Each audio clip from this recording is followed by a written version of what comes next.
Hello and welcome. My name's Wayne Middleton. I'm the Global Vice President for Risk with Momentus Technologies, and today I'm continuing my conversations with industry experts from around the world on the importance of event risk management and incident management. And today I've got another colleague of mine, this time from Denmark, over in Europe, Mr. Morten Therkildsen. So Morten's the Director of Safety for the Roskilde Festival. Hello, Morten. Thank you for Hello. joining us. Welcome. Thank you.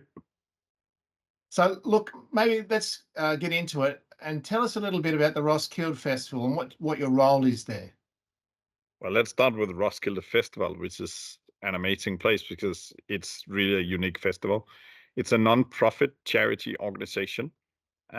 So all the money we make, we give back to youth, basically. It's about activating arts and culture in a way to give youth, young people, a voice. So it's a festival for 135,000 people, running for 8 days. Campsite, we have roughly 80,000 people on campsite. So it's a massive festival. Average age is roughly 26 years old. Yeah, it's quite amazing actually. And my Sounds role fantastic. is to make sure that it's safe for everybody to be there. All right, Quite big simple put. responsibility. Yeah, yeah, it is. It is. And look, you've been there for some time now, and I understand that the festival about 2 decades ago had a very serious incident. Maybe we could start the conversation with you telling us a little bit about that incident and your role and how that role has evolved. Yeah, actually, in 2000, I was a volunteer at the festival. We use a lot of volunteers. We actually have 27,000 volunteers at the festival, so it's really run by volunteers. And I was standing in front of the stage. I had time off, and I wasn't doing safety at that point, and I was listening to Pearl Jam. And at some point, the concert stopped, and there was a bit of confusion, and then the host came in and said, "Oh, you should take a few step back, and something is going on." And it wasn't really until Eddie Vedder came on stage and said, "It is really, really bad up here. I need you to really step back and make room." He was crying, and then we realized that something was really wrong as being a part of the audience.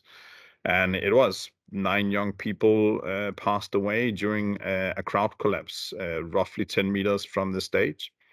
And the old barricade system was more like a wave breaker. Right. Um, so yeah, well, basically the learning outcome is massive from that one. So my role now, 20 some years after, I work with safety, and it is basically to make sure that the legacy from those 9 young people are really respected, and that the learning outcomes, not just for our festival but in the industry, is really taken in. Um, so yeah, it's kind of, one thing is that I was there, but as an industry and as an organization, this is basically the massive learning, the massive legacy, and the role that I have is to make sure that everybody learns from it. Right. It's unfortunate, but it's major incidents that drive risk management and the Yes. use of tools like risk assessment. I want to ask you about that then. What do you do currently in relation to risk assessment for planning for the festival? What does that look like? It looks like a scattered operation, if you can say that, because it's massive. A festival like this, of course, risk assessment is a massive thing. It starts with us creating a safety plan, which we have to hand in for the authorities. Our safety plan is written in a way that we take out the most regular risk, the most expected risk, and then we explain what they are and how we will manage them. But from there on, it actually goes on to making sure that every single concert, it's roughly 180 concerts, are risk assessed. Even though you could argue that it's the same audience coming, it isn't. It'll vary a lot when you have that amount of people. So every concert is risk assessed, every event is risk assessed, and they go into a style of figuring out what do we expect from this operation. So it's not one document. It's very difficult to say what is the risk assessment of Roskilde Festival because it's not one document. It's hundreds of documents, depending on where you are and what you're working with. Right. But it is something we use quite a lot, actually. It's a very good point that you raise in terms of understanding the context of an assessment, and that it isn't one size fits all. We so often see people try to utilize the same thing over and over. And yes, there are some value in creating templates, but make sure that the lens that's being applied there is specific for that actual event. And as you say, every event is slightly different, and every performer is slightly different, and the way people behave in those Yes. performances changes the level of risk a lot. So tell me, why is risk assessment undertaken? What are there rules or there laws that apply in Denmark that Well, push you down that path? the basic law is in order to run a concert, you must have a license, and the authorities can order you to create a risk assessment, which of course, being a festival like ours, they will. But that's really not the reason why we do it. I think for me, it's about understanding the challenges that you are facing, because if you don't understand the challenges, how will you create your response? So it's also about making my supervisors, my managers, confident and safe in what they are looking at. Because that's kind of painting the picture of what they can expect from a day. So for me, it's just about being prepared and mentalize what you're gonna go into. But yes, there are laws, but actually the laws are really not that good at this point. And I would also challenge a little bit the authorities' ability to actually read your risk assessment and understand. They can see if it looks correct, but Right. they don't really know that much about events in that style. Right. It's interesting. Let's talk about incident management and how you manage incidents, what gets documented, how is that reported afterwards, what follow-up gets done?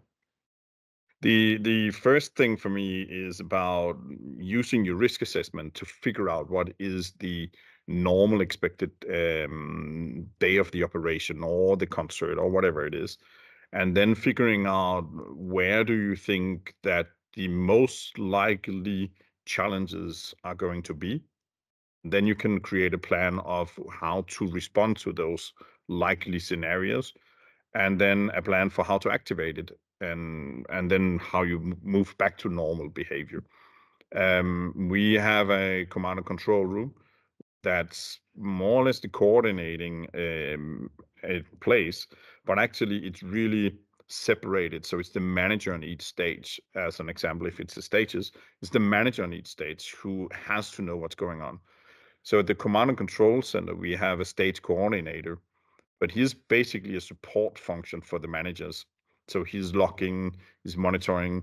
There's a local video operation office at each stage, because we need the video to work for the crowd managers more than a security camera.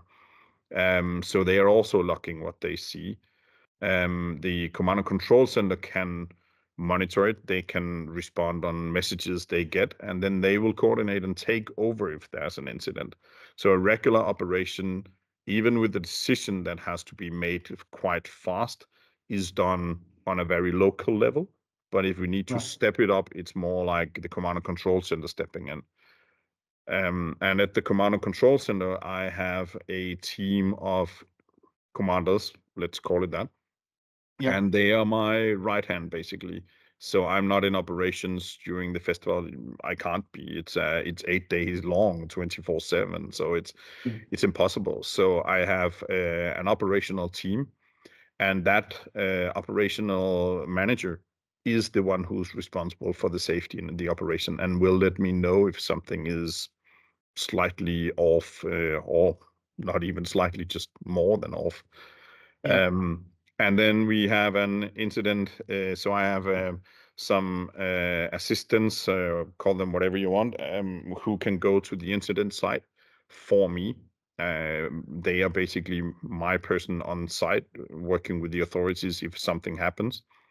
And my role is basically to support the CEO and the managers on top level to make sure that if anything happens, it shouldn't escalate to another incident somewhere else. Right. So basically, an incident in our festival is run in a normal operation, even though it's quite a big incident. And then my role is to focus on not making it worse. Right. So big job to have. Yeah, What gets yeah. documented out of all that then? Obviously, there's a lot of moving parts and situational awareness and that command and control structure, as you say, to be really nimble, to be able to respond on the ground. But what gets documented then that flows up into the master system, and how does that then get used for debriefs and for planning in the future? We have our own log system. It's created by a company, but it's created or adapted for us. So every incident of which we have a procedure, that's kind of the baseline. If there's a procedure for it, it's put in the log system. Then you have to put it in there. Then there's also kind of a Word document where you can just write whatever you experience on your shift. But the managers report into the offices who are then logging, and every incident goes into a log system. I have a small team who's then monitoring the log system for incident analysis afterwards, but that's not Mhm. on time. But if something happens, they are then called, so they might go on site and just monitor what's happening. They are not involved at all in managing it; they're just monitoring it. So after a festival, and this team is reading the logs every day, basically scattering, looking through, trying to find situations. And if there is a situation on site, I will be informed by them if there is anything that they believe that I should read. So they will create a report. The actual incident is run in the operations, but the learning outcomes, learning from near misses or from incidents, is their role to make sure. So because it's an ongoing festival, their role is Mm. to write a report when there's an incident we need to learn from. Write a report, and then they give me a call and say, "There's a report on your table. You should read it now or anytime, depending on the severity of it." And when the festival is over, the team leaders will take their learning outcomes from the log system. But this team will create an annual report of how many situation happens, what happened, which major incidents, what should I learn from. They will also interview security and safety and medicals, how they saw the festival, and then they will try to compare it with last year. And so that's kind of the overall. And 3 times every day, we have a meeting with the authorities where we also go through any incident there's been and the expectation from the next 8 hours. And when I'm there, I'm not there normally, but for the midday meeting, I try to be there. And then I will have a report given by this team that will tell me what the status is of the festival. Um, so that kind of helps me with having that feeling, are we on track? Is everything normal or isn't it normal? Because you have to be able to adapt, basically. So we really try to follow up and learn from incidents and adapt the festival, even though normally when you're in the middle of an operation, it's very difficult to adapt anything, right? But we have to. Sure. It's really interesting. I think just reflecting on the conversation overall, you've talked about the importance of risk assessment in planning for uncertainty into the future, and then using incident reporting as a way of documenting it both in real time, or being able to tweak what you can as you move through, but then also using it overall to help better understand that uncertainty in the future for next time. What advice could you give venue and event operators or organisers relating to risk and incident management overall? If there was any advice you could give people that are watching this, what would that be? I think what happens often is that we tend to focus on basically the low likelihood and the severe impact. That's what we tend to look at. So let's talk about low likelihood, but the impact is massive. We tend to look at those.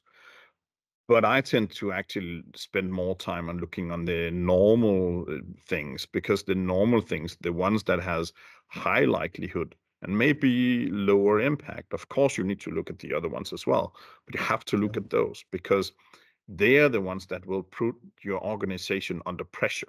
They are the ones that will put you so much under pressure that you can't have the overview of what's going on, and you don't have the ability to react on any high impact situations. So for me, that's also why I'm actually using a guy called Eric Holnagel.